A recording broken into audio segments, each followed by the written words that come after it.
Hello everyone, welcome back to another episode of TNR Talks. We really encourage you to kick back, relax and share your thoughts.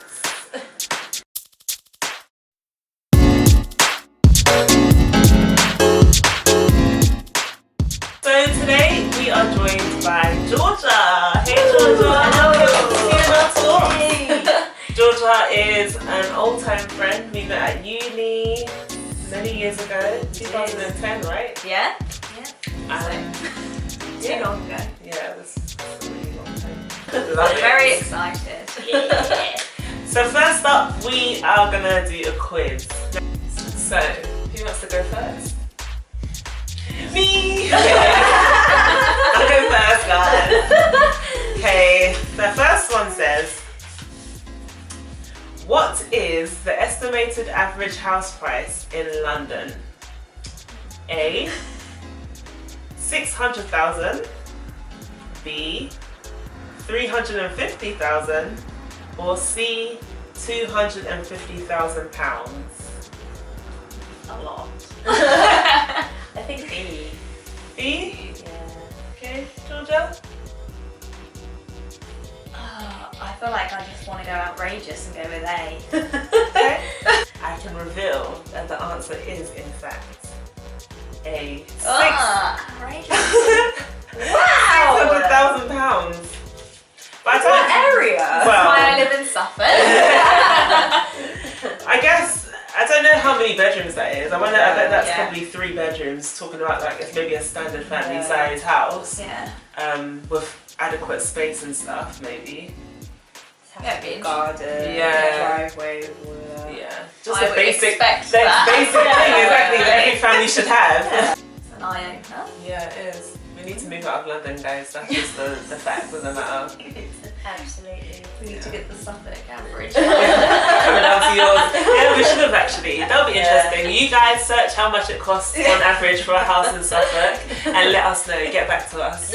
How much percentage of the property can you buy through shared ownership? Is it A, 0%, B, 100%, or C, 25 to 75%? Okay, I think I've got my answer. I'm going to say C anyway. C. Yes. Okay. I'm going to go with C as well. C. The answer is C. Yay! Oh, okay. And that percentage is based on what? Is it like what you as a person you feel that you want a share of, or is it just... Yeah, it can be, yeah. Because I have seen them on offer before, and they will sometimes say what the share is in it in some of the new builds. They already have a percentage on there. It depends on your income as well, what you can afford. But generally, the bigger deposit you can put down, the better it is. Cool, that was nice. Well, asking Rowena these questions because she's a property manager, right? Yeah. So that's why we're looking to her for some of the answers. And you know, Georgia actually owns a home, so yeah, that's why we're looking at these two answers. Okay. Okay. Ooh, what is the average age of first-time buyers? Is it A, 27, B, 35, or C, 32? I feel like they're quite close. Yeah, they are. Aren't they? I mean, if the average price, the first question you had, or the average price of a home is like 60. I know, and I'm thinking it's harder to buy now, isn't it, I think. So I feel like the age is probably going to be higher than what it used to be. I'm going to go with C, 32. I think C as well. Nice middle ground. The answer is C. Oh wow. Yeah, 32 in London. So is that in relation to the price because it's... Yeah, I price believe is so. high? And I guess in terms of employment and stuff like that, and people's average salaries and things, it will probably correlate or whatever. But I think in Ipswich, I actually looked, I think it's like 31 or 30. Okay. So it's not even that much No, different. it's not. We have to fill in the blank, okay? So a ... is a type of mortgage that is agreed with a lender over a specified period of time. Is it A, repayment mortgage, B, a variable rate mortgage, or C, a fixed rate mortgage? I'm gonna say B. I want to say C because I Period know of that time. if it's fixed, they're over time scales. So that's my rationale. That's my only rationale. say that you rationalised that very well. Oh! Because that is the correct answer. It's a fixed. That's what I did. Yes. So tell us a little bit about a fixed rate mortgage. So I'm probably not going to get it technically all correct, but it's basically once you've agreed on your mortgage, you can have it fixed. So every different bank will have their own sort of rates for their mortgage, but you can have it fixed for a certain amount of time. And I think it's about 2 years, 3 years I think they do now, 5, 10 as well I want to say, and I don't know if it goes beyond that, but I know you can get your mortgage fixed, so you know that every month for that fixed period of time your mortgage will be that one cost, so it won't go up and down with the different rates that keep changing. Basically you stick to one rate, but it's quite nice knowing it's just going to stay in one fixed amount. Rate. As it says. Yeah, that's good. Yeah. How much deposit do you need for a help to buy scheme? Is it A, 15 to 30%, B, 5 to 20%, or C, 20 to 50%? I think the whole idea behind them is to help people out because it's getting harder to do that, isn't it? Yeah. So I thought they had lowered it to 5% in this sort of particular circumstance. Yeah. The answer is B, 5 to 20%, and then for the exact reason that you just said. It's called Help to Buy for a reason. Pop quiz over, guys! No, I kind of want more questions. I know, that was really good. Hey, That's your prize. empty And bowl. then your prize is up there. Do you want me to get it for you? Do you want a prize? Yes, I do. Yeah, she wants one. Yeah. Okay, B or B. The prize is a bowl of sweet and salty popcorn. Oh, So it's not just one or the perfect. other, it's actually both. Oh, I feel spoiled now. Thank you. help yourself to I that. will share it with you. And I've also got these lovely bits They are my that I know that absolute you favourites. love.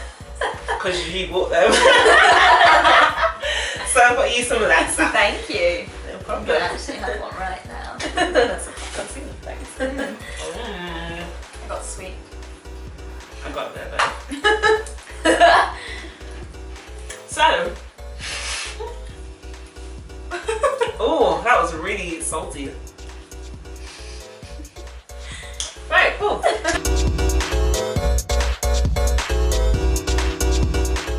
So, Georgia has actually bought her own house, and she bought her home when you were how old? 24? 23? Good question. It must have been 23, yeah. 23? 2015. Which is really young. Yeah, it is. That's crazy. It is. So 23-year-old. I'm not the average. You're well You're below. right, yeah. You are well below. Even in your area, you're well below the average. Yeah. So why buying versus renting a place to live? So, I mean, I wasn't really against renting, but my partner really wanted to buy something just because he wanted kind of to have something sort of our own that we could invest into and have long term and sort of progress from there. So I kind of in the end sort of went along with it because I was happy to do either. And yeah, so we decided that buying would just be a lot better for us at that time. Okay. That's cool. But I think it is really an individual choice, you know, and I think it depends where you live as well, because where we live, the house prices aren't as extortionate as sort of living in London. Yeah. So, you know, had we lived somewhere else, we might have thought renting would be a better and easier option at the time. The thing is, renting in London is just as difficult as buying somewhere as well. I mean, you can have sort of like a 1-bed flat in London that's generally sort of £1,000 per month, and you think, oh, that's not that bad, but when you realise you only earn about sort of £1,300 a month, you've got £300 paid off in a month. You have to be earning over a certain amount, so, and it's just going up and up because obviously landlords, they want to increase it every year, so it's very difficult. So yeah, I would definitely agree that buying is a smart option. Could you talk us a little bit through the process of how you went to buy your house? Okay, so I think one of the first things we did, which I felt worked really well for us, was agree where we wanted to live. Because we both came from different sort of areas of the county, and we were both working in different areas as well. We kind of had to look at it really practically in terms of where we both feel happy to live, because obviously it's a big commitment, but also where is practical in terms of commuting to work and all those sorts of things. Then we decided we would get in some appointments with one of the banks, just to speak to their mortgage advisors that they have there, just to kind of get a rough idea of kind of get an estimate of what we could spend and what our budget would be, because there's no point even looking at houses unless you kind of know what it is you can spend, what you can afford. So I'd say to anyone that go to an advisor, because it does seem a bit of a scary thing, but actually they really do break it down and make it a lot easier for you and just put it into perspective what you can. And I actually think you'd be more surprised. I felt like I was actually quite surprised what we could afford compared to what I thought we would be able to. It was actually more than what I thought. So that was really quite exciting in a way. It's often quite scary to go to people to have a look at your money and your ins and outs of what you're spending on. Do they give you actual financial advice as well, or is that a separate sort of service? So what they do is they kind of break it down in the sense that you have to take your pay slips and everything like that with you, and they will look at your account, they'll look at your outgoings, which can be quite scary, especially if you're me and you like to buy a lot of lunches out. But it is just... cut back on. Definitely go to Nando's a lot less. But it's not as bad as you think. I kind of went in there thinking they're going to scrutinise me and say that I spend too much money. But it's not really like that. They are quite realistic in the sense that they kind of know that when you do have other things like bills and things to pay for, that it gets factored in that, well, this is your income and amount, so this is how much we feel that you could afford. And they put into perspective there and then sort of the cost, because I don't think when you look for a house you then take into the consideration of sort of that you would have to pay other people certain fees, so you like get a solicitor and things like that, just to do all of the completion etc on your house. They'll sort of prepare you for it all then, so it doesn't come as a shock, which is quite nice. And then they offer you the chance to have one of their advisors, or you can go independent as well. Let's take it back. So you've had all of your viewings and everything, and you finally found the house that you feel is the one. So what happens next? Okay, so we didn't actually see that many houses anyway. I mean, it's different for everyone. I know someone that sort of looked at multiple houses before they even decided on the one that was right for them. I think they looked at 18 houses or something. I think we looked at 3 or 4. Wow. That's not that many. It's not. No, it's not. But I think as well, because we were because we had picked quite a confined area to look in, there was only a handful of sort of houses in that area anyway. And it wasn't sort of like the best of our bunch. I was really surprised, as I wasn't sure when I started, like, how do you know that that's the house you want to live in? And everyone would sort of say, oh, you just feel it, like, when you walk in. And I thought, no, no, you don't really like, feel it. The energy's not quite right here. How can you feel that? But it is kind of weird because you're walking around all these houses, and I did see some awful ones, and you don't want to be rude, you want to be really polite, and so you just kind of don't say anything until you go out, and then you confer with each other afterwards about how awful it was. And this one, we kind of walked around, and when we came out, it was really weird. We were both just like, I just really liked it. We both just really, really loved the house. There wasn't really anything that we were concerned about. And then it just kind of took for one of us to sort of say, I want to make an offer on it. Okay. And then the other person just kind of agreed, and we just kind of went for it. We were like, yeah, this feels right. And it did feel right, oddly.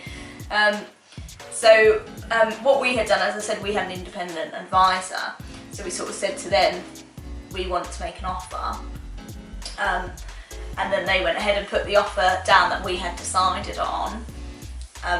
we did a bit of bargaining and we came to an agreement of what we felt happy to pay. Okay.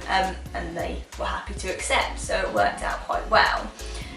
Then after that, so the advisor goes away, and I would definitely recommend getting one because it is an extra expense to pay, but they do take a lot of the stress out of it. So they deal directly with the banks, with the solicitors, sort of all the behind the scenes stuff that you necessarily don't know about or find quite confusing, which I did.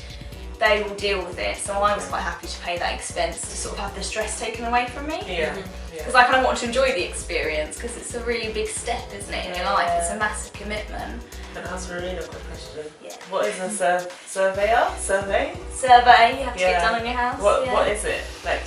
So I'm not really familiar with the sales side, but I imagine it's sort of just identifying sort of risks, because there's things like, I know for example there's this thing called Japanese knotweed, so they'll sort of pick up things like that, because that's really bad. Like when it gets under the property and stuff, it can probably cause things like subsidence and stuff like that. So it's sort of just picking up sort of things, and especially if it is maybe a particularly old house as well, you know, they can sort of check for things like if the house is falling down or if there's sort of like roofing issues or something. Yeah, so I'd imagine it's sort of something like that. And you can pick, when you have a survey, you can pick sort of certain levels. So you don't have to have a full survey. There are sort of different levels. You can pick different prices. I think we went for a sort of mid-range, if you like, survey, which sort of covered things like flooding or the foundations of the house, things like that. Yeah. Like structurally. Okay. The main things that could cause concern, but yeah, I would definitely recommend trying to get a full one if you can, just because you never know what's going to arise. And, yeah, I know when we first moved in, I think our chimney collapsed. Oh no! But luckily my partner can do roofing, so he fixed it, which is really lucky.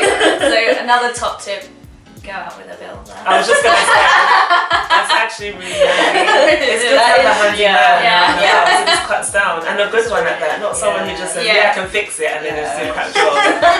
Get you a real builder, honey. Okay. Okay, that's really good. Kill me saying it's a builder. An electrician. Oh, sorry. Or electrician. Or helpful. Or plumber. Also helpful. We need these kind of guys in our lives. Tradespeople. Yeah. You guys do a really good job. Thank you. Yes. Shout, We shout appreciate you. Me too. We're a couple. Love it. Okay. So moving into the house and deciding on your interior, how that's gonna look like. Who took more responsibility of that? You or me? Definitely. I had quite a clear picture in my mind of how I would like things. But yeah, definitely I took the lead almost. I love that laugh. You're just like, I took the lead. Yeah, and I really like to. I've got really into it actually. I didn't realise at first. I had absolutely no idea about owning a house or anything.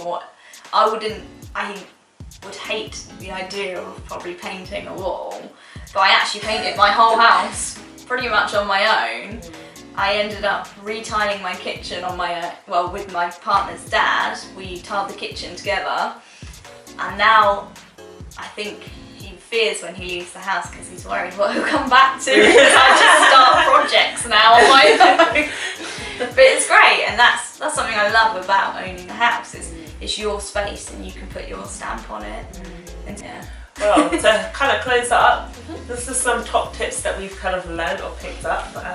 I've got kind of one from you. Yeah. I think you've reinforced enough about getting an advisor. Yeah. It's so important. And I think I mentioned before, it's almost like when you're planning a wedding, you can sort of do it on your own, but just be expected to do everything. Pick the venue, pick all the little details. Whereas if you've got a wedding planner, then you can just leave that up to the person to kind of help you to sort things out, and then come back to you and negotiate and talk about all those things, which is an advisor, which is really handy. It takes the weight off your shoulders, I think. Try and negotiate wherever possible. Yeah.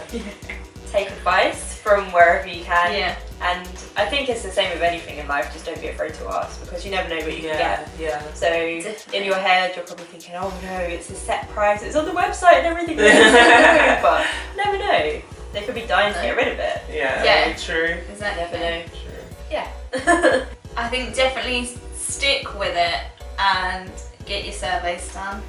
Definitely. Yeah. But I think just enjoy the process for what it is, you know. Don't put too much pressure on yourself. Go with what feels right for you. You're never gonna fully get it, and I remember I didn't know how to buy a house. Yeah.